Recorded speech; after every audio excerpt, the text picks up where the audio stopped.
How are you? I'm doing good too.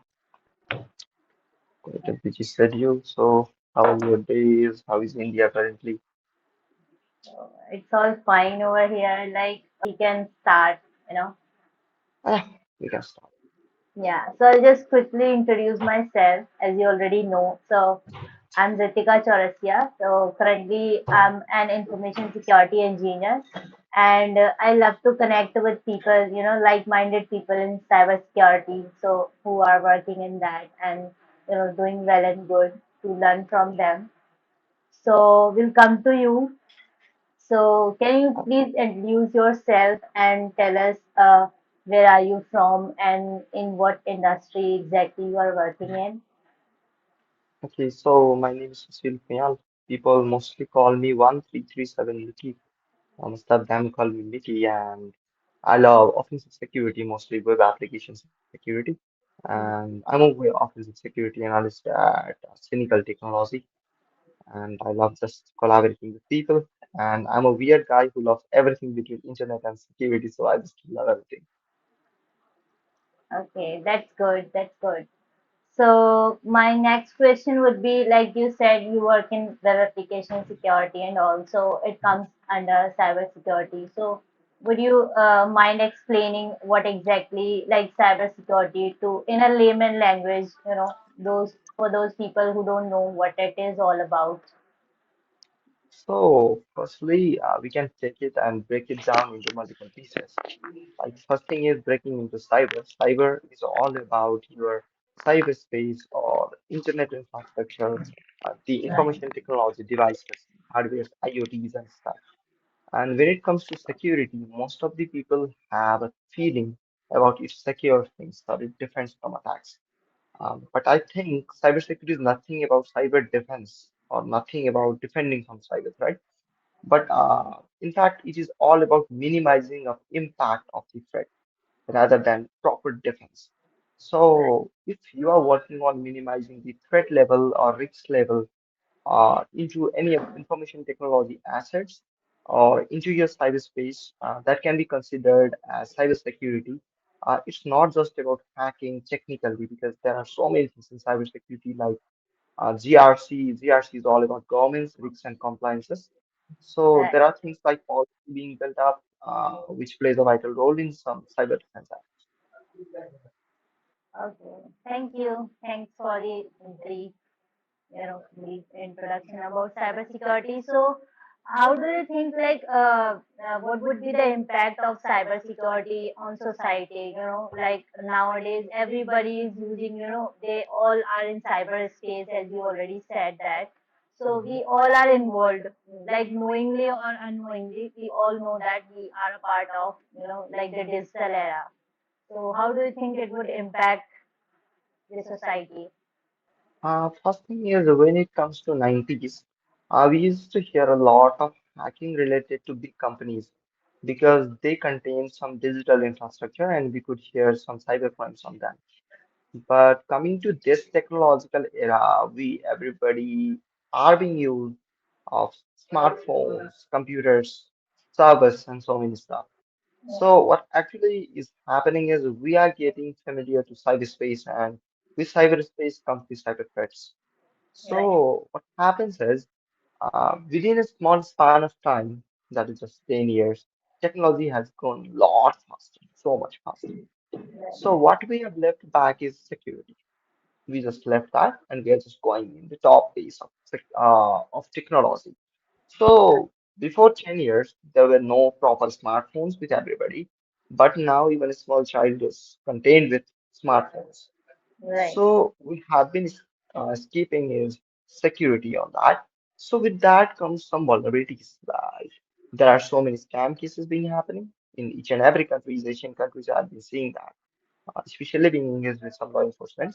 So I've seen a lot of scams happening, especially in India. There are call centers being set up, and there are so many Right. things people are just getting lost. Uh, And it's not just limited to money or just limited to credentials, right. but I've seen people losing lives because of cyber threats.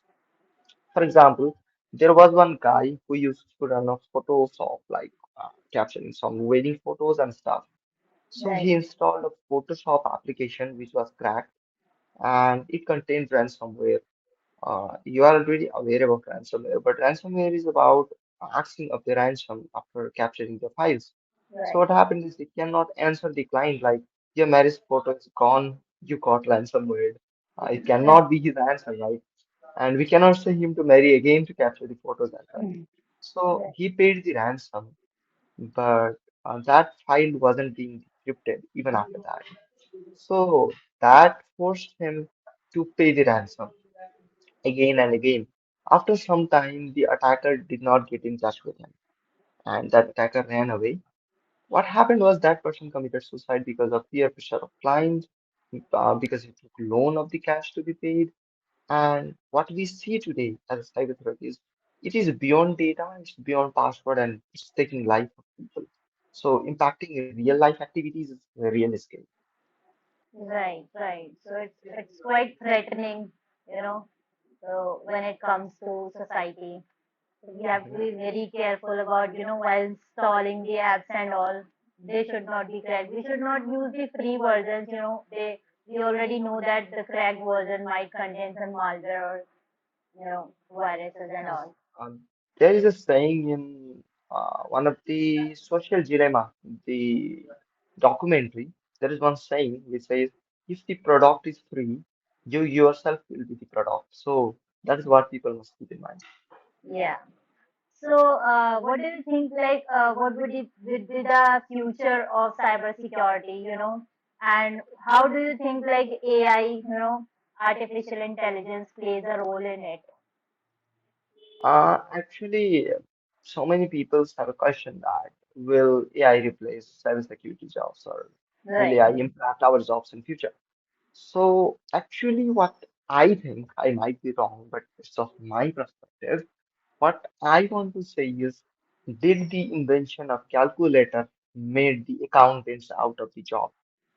So that's what I think AI is, because it can be used as a tool, but not completely a thing. Right. Because it can write you a script. In cybersecurity, it is playing a great role because I personally, when I do pen testing stuff, I use ChatGPT a lot because when we write something like write automation script or bash script for this particular action, it should be writing instantly. Or if I get some Python code to decode and if it's too difficult for me to understand, I will just put that code in the AI and say it explain like what does this particular line do. So that can be a good role of AI, but complete replacement of human intelligence is not possible. It's not possible, especially talking about offensive security. It's not possible because you might build some crawlers, you might build some automation engines, and there are every day zero day happening every day.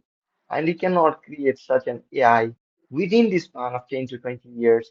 I Right. cannot ensure after that, but up to 10 to 20 years, you cannot build that kind of AI which can generate zero-day vulnerability exploits. So it would be not replaceable thing for me. And when talking about AI helping us currently, it's playing Mhm. a great role on automation, writing cheat engines. If I don't understand a particular line on static code analysis, it would be helping me a lot. So I take it rather as a tool of accountant as a calculator rather than my replacement for the industry. Right, right. So like we would be needing someone, who would know how to operate these, AI tools and all, how to work on that. So we have like seen so many courses coming up, like how to command in ChatGPT, so how Mhm. you can use them and all. So yeah, you said it right. It cannot replace the human beings because we are the creators, you know. Yes. So my next question would be, so what do you think, what are the challenges faced by law enforcement companies, So actually, when it comes to law enforcement, there are so many problems gathering around. Being close to law enforcement, what I feel is, it might be in India as well. Like when a child is smart, child is going good, child is brilliant, they have a great mind in computers or stuff. Their parents or their surroundings will be saying or suggesting them to be an engineer, right? right? Or a doctor, a pilot. But I have hardly heard someone with brilliant mind being suggested to become a policeman. right, So that is the problem. When cyber criminals are growing in that particular speed, law enforcement agencies need a good human resource. And we are lacking that in every country of Asia. So that is one challenge. Second thing is diplomatic gap. Suppose if a law enforcement agency need to track someone's Facebook account, like who is operating this, they need to write an email to their higher authority. They will be sending that email to Facebook, and Facebook will be replying it in 35 days or 40 days sometime. So that 40 days of span is very crucial thing because right, investigation is being affected by it. Other thing is law enforcement agencies have officers who are not trained yet because that lacks a lot of cyber capabilities and there lacks a lot of lack of resources like physical resources of computers and forensic as well as the human resource mostly. So yeah, law right. enforcement are facing a lot of issues on this. So, if I talk about India, so there are many people, like you said, people are not, willing to become a policeman. But in India, there are much more people, who are willing to, go to government jobs and all, being in army, say, defense forces or police services. But in the technical area, you rightly said that we are really lacking behind. We don't have much cyber crime cells in every police station. Even though if we have, then they are not very active, or the expertise level that is required over there, it's not present. Yes. So The thing is, what we are lacking mostly these days is we have enough graduates, but unemployable graduates, right, which shows the unemployment rate very high. But when I sit myself on the interviews with the fresh graduates, and when I ask them a simple question, they cannot defend it well. So their fundamentals is not clear. They have not understood the computers well, and we have so many graduates, but they are not employed. right. So I'm seeing like there are so many universities coming up in India. They are specializing in cybersecurity now. They are providing courses that are more specialized in like data science or cybersecurity. So I think frequently, time after some time, we'll have some more, experts in the field after the graduation. Um, Or Like I completed my bachelor's in BSc Honors Networking and IT Security. Like we have colleges for cybersecurity here in Nepal as well. hmm, But what I've seen from that is I see most of those type of colleges as money making industry rather than right. good employee making industries. So, Because right, cybersecurity schools, so many people will be there, and teaching cybersecurity for 2 to 3 years in a classroom of span of 2 to 3 hours a day is never enough to right, make a cybersecurity warrior because you stay 3 to 4 hours in college and rest of the 18 hours to 20 hours in your home. And if you do not put effort on that particular 20 hours, and if you expect you to be something in that 4 hours, that's your madness actually. right, So yeah, creating of industry might be a good evolution for very few rather talents than creating of overall talents. That is what my experience is on this. right, right. So, self-study requires a lot. In cybersecurity, self-learning is the way that you can excel this Mhm. field. Yeah. So my next question would be relating to that. What do you think? What should be a career path chosen by a particular, like, say, college student? If there is any college student who want to break into cybersecurity, how do you think, like, he or she should start learning? From where? What are the resources? Okay, first thing is cybersecurity is very huge thing and that do not have a particular resource Right, because there are so many fields in cybersecurity which do not use computer at all. Like even if they use, they will be using MS Word or Microsoft Excel, right? So there are some kind of things on that. So talking about this, what my personal experience says is, it's like teenage life. Can I be little informal on this? yeah, yeah, Okay. So it's like a teenage life, uh, or a boy teenage life, to be very honest. It's like you like everybody you see, every female you see. That is what happens in cybersecurity in the beginning. DevOps looks cool, DevSecOps looks cool, and when you see their GRC looks cool, network pen testing looks cool, Android pen testing looks cool, web application looks cool, everything will be looking cool. So first dilemma is where should I get into? That is what happens to a teenage boy. Like he finds every girl look great, and he cannot ensure which one to be his girlfriend. Right. So that's what a guy will be facing in his starting of cybersecurity. So what my suggestion is, pick any random girl, like you do, and just talk to them, and let's see who pings back well, like who is interested on. Similarly, explore every of the cybersecurity field, and let us see who is interested in you, like which one you feel more connected with. After that, what you can do is now when you find you are connected with it, you need to give it your time and be loyal. Similar to the love life.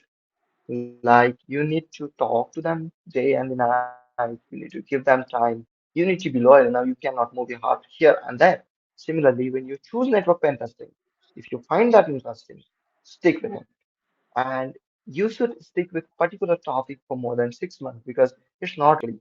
And when you start to understand it, understand each other, or keep on going, you'll find that field more interesting and more compatible with you.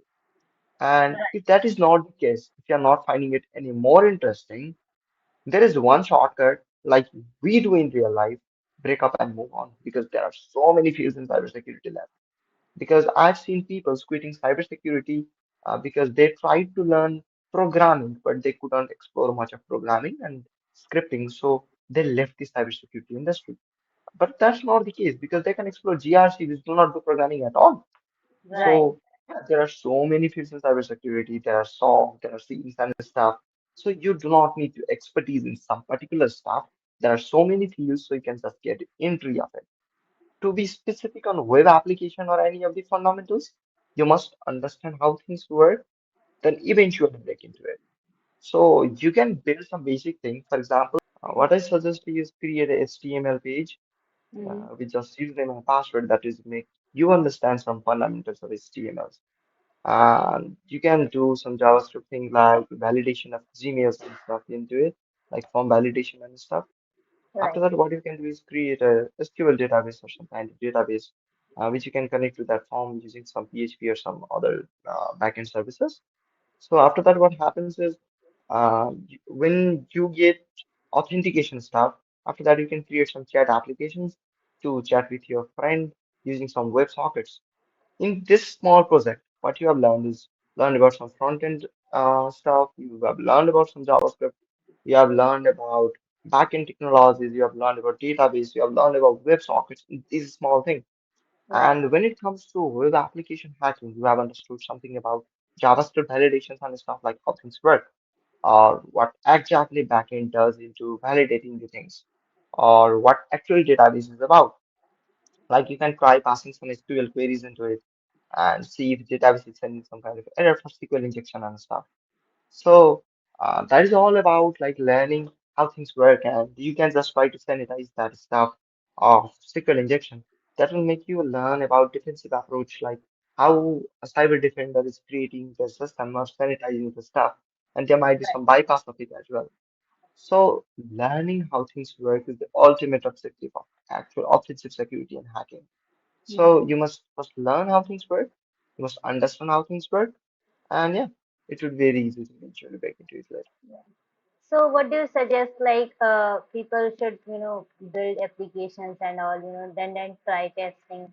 And also there are quite a lot of platforms, like one of them is Try Hack Me for the beginners, that's for Mhm. sure. So how do you suggest like one should start with Try Hack Me or Hack the Box, or there are many more hack this site is there, and then Hub is there, and there are a lot many applications that we have. What happens is like I use TryHackMe myself a lot. I Hmm. used to, in fact, these Right. days quite busy. Me And too. I was in video conference with the CEO himself of TryHackMe a few days, 2 to 3 days back. And we Hmm. had a talk about community expansion of it to Nepal. His name is Anshu and he's from India as well. So we had a talk on it, And what my suggestion on hacking and stuff is, it is so much theoretical sometimes, to be right, very honest, because real world things differs a lot from labs. And what I say is, try some real world things like do some BDP. right, Like you don't get paid, but you get real world experience legally. You can report if you find something. If not, you can just keep on going. right, So actually hunting into real world applications, doing some reconnaissance on it, reading the write-ups of other users that what methodology they have been using is far more beneficial than doing some lab. Very honest. right, And if you talk about beginning specifically, it might not be that good for beginners because beginners don't know how to brute force the subdomains and it will be nothing of the use. So for right, that case, you can use try hacking for sure. And after that, you can go for Portugal lab to understand OAuth octane. Like you can right, learn about token authentication mechanisms, you can learn about cross-site scripting, you can learn about other vulnerabilities. And when you gain knowledge, like how vulnerabilities act, how you exploit things into web applications, you can jump into the real world. It might take 6 months, it might take 2 years, it might take 3 years for you to find your first valid bug. But after that, it will just be a dream and you'll never look right. So it's like you have to first learn the theory and all, just understand the concepts, and then back. we have to implement it like in the real world. Then only we'll actually understand it, and then you know, keep practicing. That's the funda for this. Actually, what happens is there are so many people who completely rely on automations, Mm, but it's not the ultimate case because right, uh, if you do one methodology specifically, suppose you brute force some direct subdomains and find out the allied subdomains, then use nuclei and submit the bug. And if I do the same thing, we'll have duplicates, nothing else, right? So if you are lucky enough to report it first, it might be your luck. But if you talk about some pentesting and stuff or real world bug hunting, you would be very unsuccessful that way. So you must think out of the box, out of the automation. So there are so many people who do not know the fundamentals of JSON web tokens and JWT authentications and stuff. right, So if you know how JWT works, what is JWT made up of, how JWT actually operates and test cases of JWT as a developer level of understanding, you right, can create a multiple exploit out of it. Like you can exploit some IDOR using it, you can exploit some other broken authentication or broken access control stuff. So understanding the fundamentals will be far more beneficial than going with automations. right, right. So my last question would be like I have seen like you have quite a good experience in cybersecurity as you are already a certified ethical hacker and you're working at a very good position now. So from your overall experience, how do you think like there should be there must be something that kept you going? What was the motivation behind the cybersecurity? So, first thing is, I do not have a lot of experience. I'm just 22 years old, and that's very small age. And what I've learned yet in life, or what kept me going, is firstly, I got into security because it was fun, because I could hack things actually, because hacking looks cool to everyone. Mhm. And if I could, that was the time of SQL injection actually, because most of the sites were vulnerable to SQL injection. You used to just go inject, see the database and stuff, and that used to look magical, right? So that was a motivation factor. When things started to evolve, things started to change, I started to understand more of security. Now what I think is I'm doing good for myself, I'm making good money, and I'm doing good to country, society, and peoples. Because there was time when I used to feel bad when people used to text me like so much negative stuff like I got hacked, my Facebook account is disabled, my phone is lost. Every text was negative. None was positive at all. So it kindly made me frustrated. And now what I realize is on bad times we remember gods. Like if Right. you are going to fall from somewhere, you say, oh gosh, like in the difficult times, in the bad times, you remember gods. And we're being the gods appropriately in this kind of conditions. And it's kind of good work we are doing. So my motivation factor is I'm doing something for this cyberspace. I travel a lot for providing knowledge and awareness program for people because we cannot govern security from top positions. We might be securing some companies from attackers, but there are some vulnerable youth, there might be some vulnerable kids who might be falling into some sextortion and stuff, might be falling into some nudity stuff. So we need to educate people, and that is not a single man's job, it's a common effort. So right, my main motivation is we are being hacked a lot. We have so many cybersecurity issues, and if I can contribute myself and if I can do it, why not? So I'm just going with it. yeah. Thanks a lot for sharing your experience and all the details in cybersecurity. So I think it was a great collab that we had. So thanks a lot again for joining in. Yeah, it was great collabing as well. Like when I said your text about it, it was fun and like connecting with similar kind of mindset around the world, like collaborating with issues. Like I might not know what actually Haryana is facing into cybersecurity stuff, and you might not be knowing what our Kailali is facing about. So Right, we can collaborate and share our knowledge about cyber threat intelligence and stuff, so that we can keep going into the future goals. right. Sure. Thanks a lot, Sushil. We'll meet up Thank you. again It was good talking to you. sometime. Yeah, Sure, whenever you have a free time, if you want to just hang out and chill and talk about some random security stuff, and if I got free time, we can just be on meet and talk yeah. Right. Sure.